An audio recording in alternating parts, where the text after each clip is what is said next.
Hey everybody, it's Neil from Heavyocity, just here to remind you to subscribe to our YouTube channel. It's really easy. Just push the button. It's red. It says subscribe. Press it. Do it. Whoops.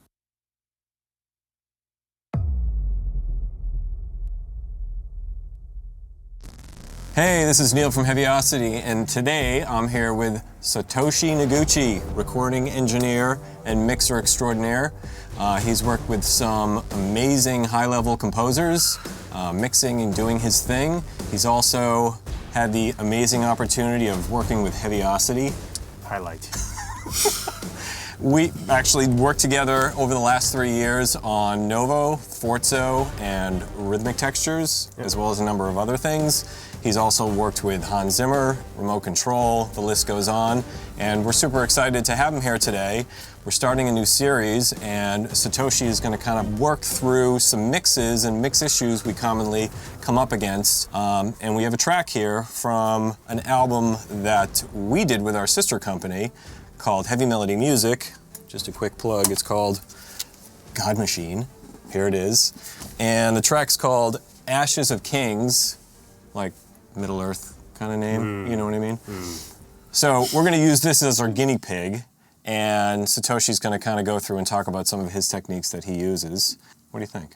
I think it's a great idea. Okay.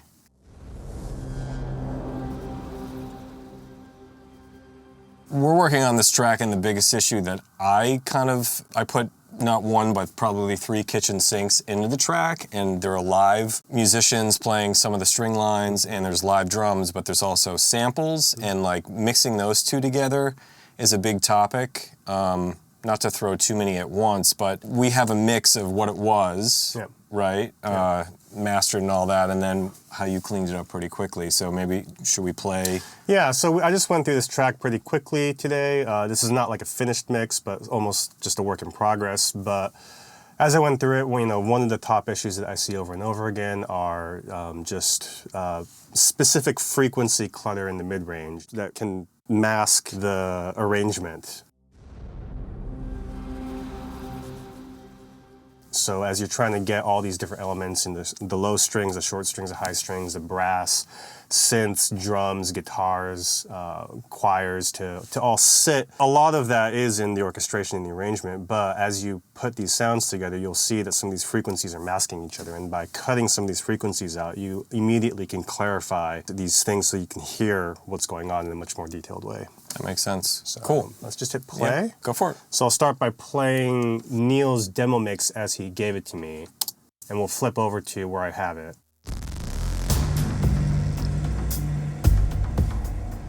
It's a nice doomy intro. Okay, so we're establishing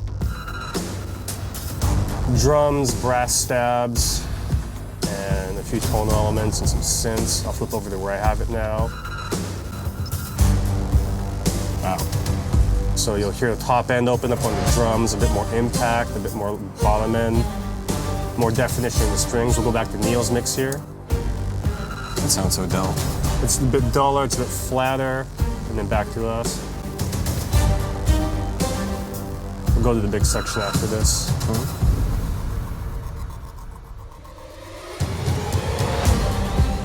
So we're establishing a new theme with the cello here, back to Neil's mix. So there's... You really brought the strings out. Yeah, there's a lot of especially cello, I find, bringing up some brightness really helps him speak a bit better. Violins and violas. And then we have some choirs coming in a bit, and this is where you'll hear the mid-range start stacking up in your demo mix. I'll flip back to it in a second. This is the Neil mix.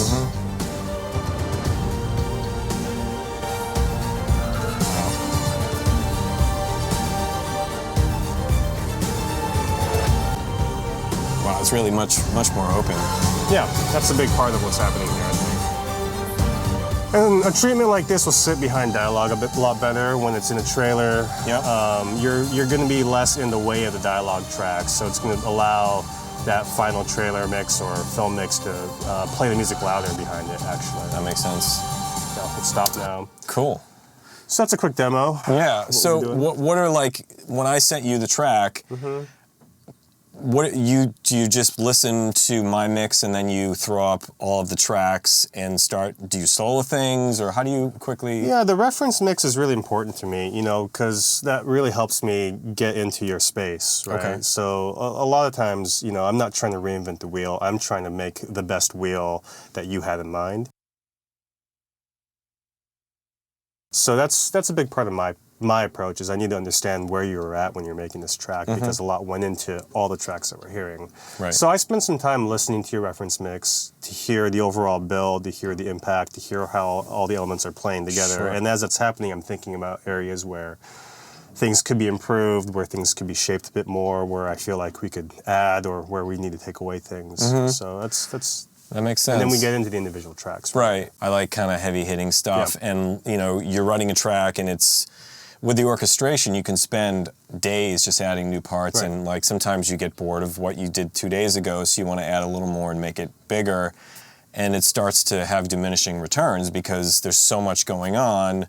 You're losing clarity and width. And I think that's a lot of what you fixed. And so were you like pulling frequencies out on particular tracks? How do you do that? One really great tip I learned early on in mixing is you get a lot of mileage from narrow cuts and you get a lot of mileage from broad boosts. One kind of golden rule that I love to use and I always point people towards is when you find problems, go with the narrow cue to take out part of the sound. Right. And when you need to increase the overall tonal, like the spectrum of something, go with a broad cue boost or a broad high shelf to do that. Will you like do this and find the frequency that's a problem and then cut it? Yep. And then you're saying using more of a round bell or shelf where you'll push that whole EQ frequency out? Yeah, I mean, a great example are the celli in these tracks. Yeah, maybe so we can get into it here. Perfect. There's that cello ostinato that you programmed. This is just the samples at this point. Cool. So we'll just bring up this stem here. So it's not a bad sound. It's a good sound. It's programmed well. It's functioning musically the way it needs to function. But I heard a couple things in here. So this is the general curve that I put into it, and I'll bypass this EQ now. So what's great about the Fab filter is you get this spectrum analyzer, which shows you, you know, like where things are poking out. And I can also solo a band here. I'll play it again. Okay. So in this case, wow. this mid-range 385 hertz, it really builds up as the ostinato is progressing. I'll bypass this one band. It's almost like a little bit of a honkiness. You can hear that honkiness really come through. And in this case, I felt okay about going kind of extreme with the cut because it sat with the other elements in the track a bit. It might be a bit too much. We can pull it back a little bit, and you're still going to get some of that like weight in the mid-range. Nice. And then there's you know, I don't like the nasal frequencies in the cello. That's a common thing that I think people don't like about recorded cello is like the part of the sound, which is in here in this case. Yeah. Oh wow. So a little bit of cut there goes a long way. And then this is in terms of a broad shelf. We want to hear the attack That's what you mean. of that cello. And I'm just adding like a 2.5 dB boost to 7K here, and it really opens up. So in layman's terms, you're essentially adding some air and some top frequencies. I would call this actually more presence in there. I think of air as more of like in the 16 to 20K range. Okay. This is actually really more like presence. Like I want to hear a bit more rosin. I want to hear a little bit more attack of the bow on the string, and that for me is around here often. Not always. Sometimes it's a little bit lower, but often it's. Nice. And then I just thought we could even get a little bit more air on top of this, so I added this brilliant CQ here, just another 2 dB at 10K. So we'll bypass both plugins now. You can hear it without it. Wow. And you hear the honks back, the nasal quality's back. It's a bit duller. Yep. And now we're back here. And it cuts through the track because there's so much going on. So yeah, in the arrangement, Wow. once we come out of solo, that's what the EQ's off in the arrangement. That's what the EQ's on. Nice. And that's just equalization. There isn't much more, you know, that's just a simple EQ. Right. I was trying to keep it fairly basic. I mean, but that's oftentimes all that's needed is a little bit of shaping as stuff stacks up. And you generate space, you know, so other things can actually live in that space and be heard. If you're a composer and you don't have a background in mixing, I think that's really, this is a big one. You know, it's like, how do I get my track to sound like a Hollywood score? And often people, I think, are struggling with, well, I have great samples and I've combined them, or maybe I brought in a live performer. And it's often in the equalization and the leveling that you can really make a difference, which I think you just demonstrated nicely. What about in the case of like live, say, violas and violins against samples? So in this case, the number one issue I find with adding live small strings against big samples is they often don't match space. Right.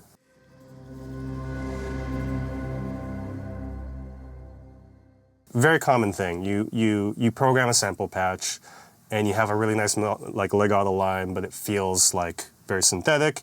And you have someone who's a really great violin player, and they'll give you 2 or 3 overdub passes to put on top of the samples. This happens all the time. Very normal thing. Usually that violinist is recording with a single microphone right above their instrument in a small room. And the samples, you know, our Heavyocity samples are recorded at Warner Brothers Scorn stage.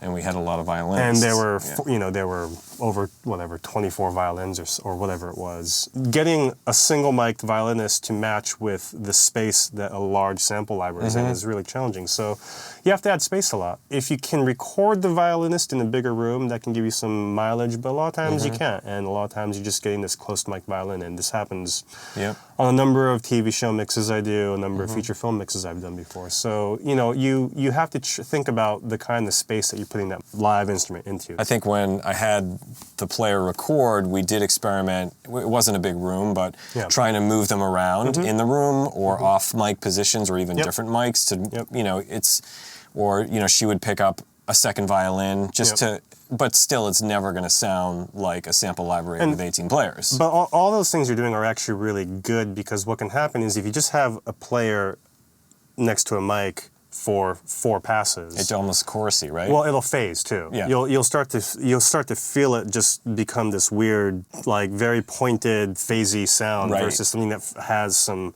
sense of dimension to it. So moving a player around the room and moving the mic around will give you a bit more depth when you stack it on top of each other. You know, I got a lot of mileage from combining an altoverb with a longer lexicon type reverb, I think. So we'll just play the live violins first.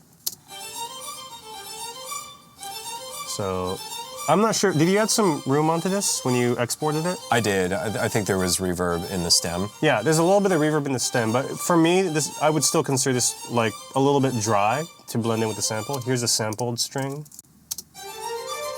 Oh yeah. You can hear the decay on the ends of the notes. And you're not getting that from the smaller.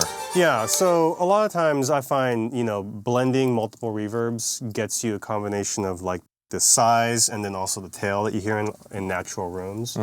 So I'll just play the result of adding a few reverbs. So here's a few reverbs. It's really 2, not 3, but. Yeah, that's a big difference. There's more depth in the sound now. And you're hearing that tail. Yeah. So with the sample together.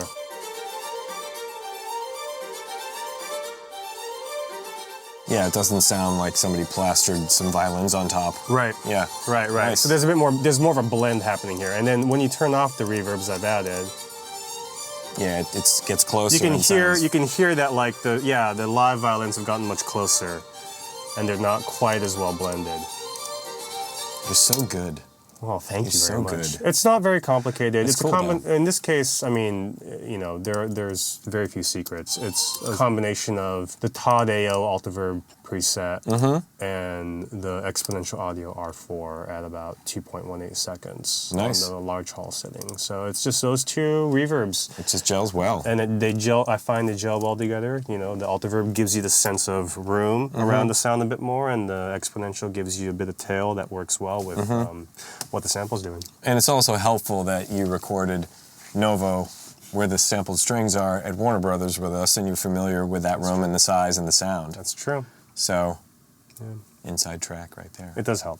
But yeah, but that's all It doesn't accessible. matter, right. It's accessible for everyone. You can hear it. Yeah, So, totally. yeah. Very cool. Yep. Love it. The drums were another case. I think I first programmed too many drum parts, and then I had a live drummer do like a kick snare thing, and then he overdubbed like the tom stuff. Right.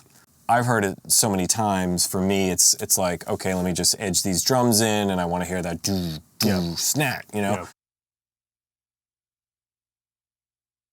What did you do with that stuff when you listened to it first time? Were you trying to figure out the balance first, or did you go in and listen and EQ, and or was it all happen kind of as a... I think I just started soloing things and figuring out how the different elements between the samples and the live are functioning. Okay. In this case, you know, your sample drums had a lot more weight to them, and they're much tighter. Your live drums, I think, benefited from adding some more bottom end and a little bit more air around the space, but they provided air and impact, whereas we got a lot of weight and tightness from the samples. Right. So, you know, the live drums before anything I did, I think, came in like this. It's a nice sound. Tight room, a little bright. I felt like we'd benefit from a little bit more punch and weight. So I think after whatever I did, Oh, yeah. you know, by adding in a little bit of subharmonic into the sound, you feel like you get another octave from the kick drum, which is really helpful, I think. So you're using like a low end... I'm primarily saturating it a little bit between a lo-fi and a decapitator. Oh, wow. And then I'm increasing our sense of perceived bass with an R bass. Cool. So I'm adding some harmonics into it, and then this plugin is really powerful because it doesn't actually necessarily add in sub, but it makes you feel like there's more with. Right. It's a psychoacoustic thing. I think. Sure. And so. So yeah, you get a thicker kind of extension of the kick drum. Yep. It feels bottom like there's more there, but you're actually not necessarily cluttering up your headroom in your mix by adding in all the sub frequency that you may not even hear. So with it all off. Wow. You lose all that weight. Yeah, it feels hollow, you know. Yeah, after exactly. listening to it. I find with saturation and harmonic enhancement, you feel like the sound is actually more complete often. Yeah. Yeah. I mean, even with us listening low, you can you feel it like in your chest, Yes. you know? Yeah, you It's feel pretty more cool. of the effect. So and then with the overheads, that was the close kick and snare, I think, with the overheads and the room mics. It's a nice room. It's got some brightness to it. It just seemed like it needed a little bit more heft. Yep. And a little bit of compression I find helps rooms a lot. Yep.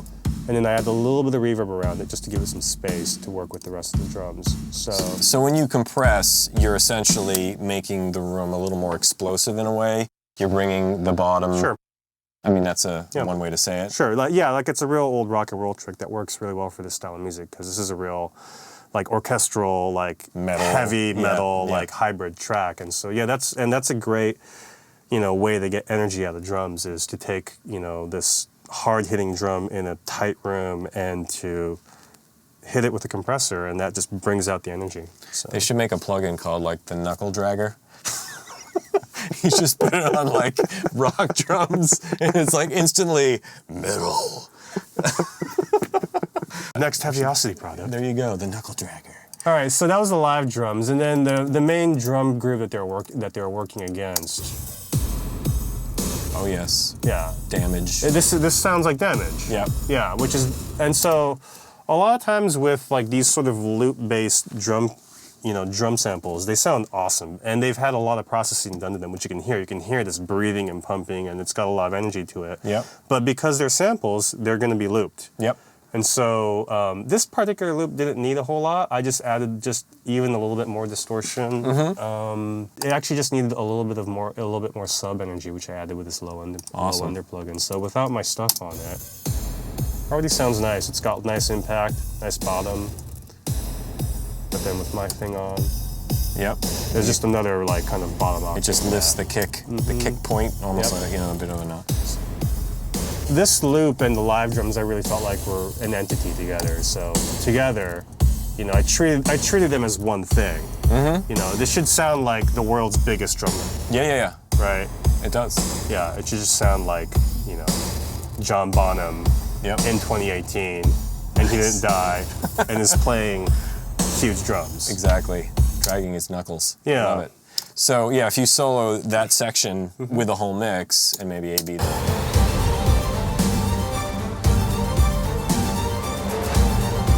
And then back to the original mix. Wow. That's crazy.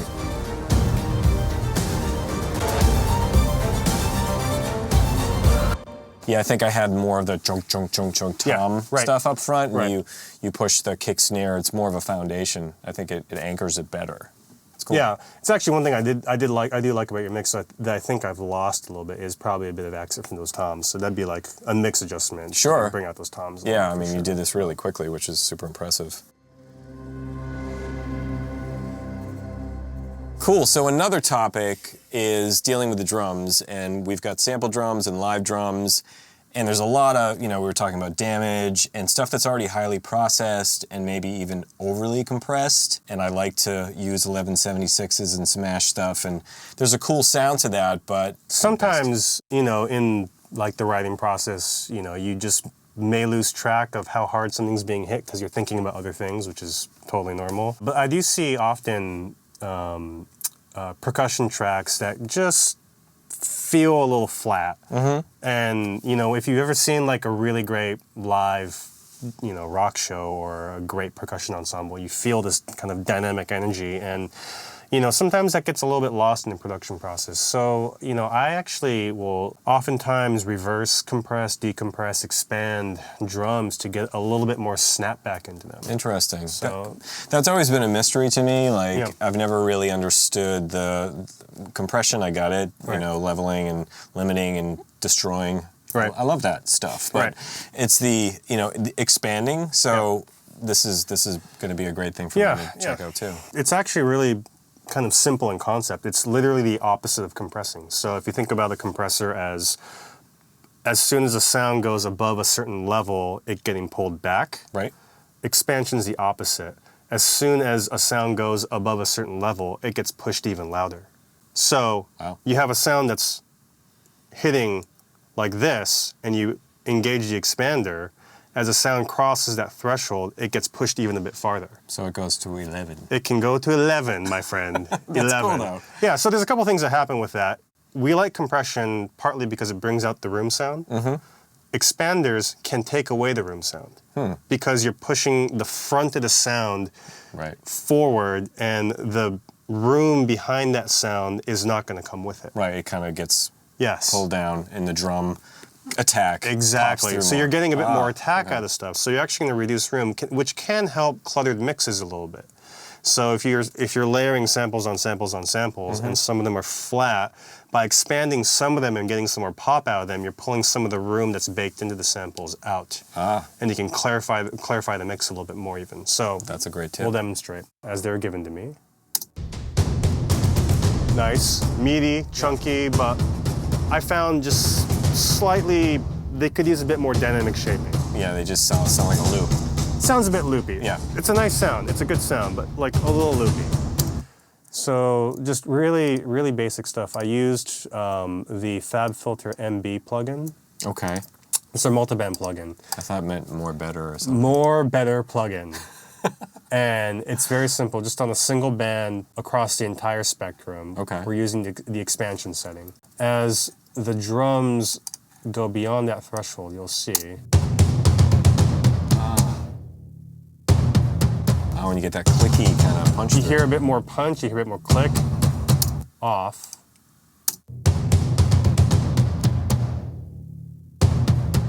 Yep. On. Immediately. So I'm actually attenuating the room a little bit, but in exchange for a little bit more punch. So and that's the live drummer, I think, and then with the samples, it's even more apparent, I think.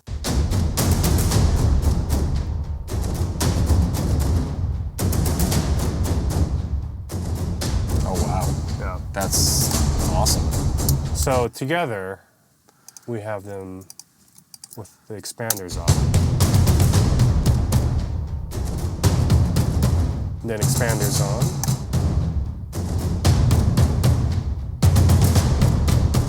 it's really pushing the sound to the front of the speaker, Yeah, which yeah. in this style is pretty cool. You need that. You know, in a film score that's more orchestral, this probably wouldn't be appropriate. Right. You know, You'd be competing with dialogue or... yeah, and you're just kind of, it's pretty artificial. You're pushing the drums like way in front of the orchestra. But Right. like, this is like a real hybrid metal orchestral thing. Right. And, you know, you want the rock vibes, and that's kind of, that means pushing the drums up, I think. So Cool. in the mix.